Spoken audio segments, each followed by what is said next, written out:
আপনারাই তো ভালো ছিলেন, আমরা পড়ছি বাট্টে। পোলা পাইনের ডিউটি, কুঞ্চি পাই আছে বিউটি। পটের বেলা পাবজি খেলা, টুস্কির লগে চ্যাটে। পড়ালেখা ঠন ঠন পার্কে যায় ডেটে। পড়তে যায় না মরতে যায় নায়ক নায়িকার পাঠ।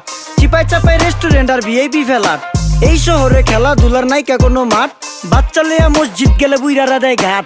যা খাইতাম খাঁটি জিনিস, কেউ যাইতো না ভেজালে। আগের মানুষ সরল ছিল, থাকতো না কেউ ক্যাচালে। নাস্তা খেলে চলেন নানা লইয়া জায়গা হোটেলে। কি করতাছে নাতি বউ, ওঠে নাইকা সকালে। ঘুম থেকে উঠতে উঠতে সর্বনিম্ন 12টা। হোটেলে যাইয়া গামু সবজি দিয়া পরোটা। কারে কেমনে টুপি দিয়া নিজের বেলা বড়টা। কি করতাছে সালমায়, আপনি গো সালমায়। সুখ পেয়া ভুলা গেছে আল্লাহর নাম তাই ঘুমায়। ব্যালেন্ডারে মশলা বাটবো তাও দেহি ঝুমায়। সুখে থাকতে ভূতে কিলায় পেট নিয়ে এসে চুমায়। নেচা নেচা টিকটক করে হিন্দি গান শোনায়। আমগো সকল মাখালারা সাত সকালে উঠতো। হাঁস মুরগি গরু ছাগল কত কিছু পালতো। ঘর দুয়ার পরিষ্কার কইরা ধান নিরে রাখতো। পুকুর গাড়ে গোসল করতো, কল চেপা পানি লইতো। পাড়া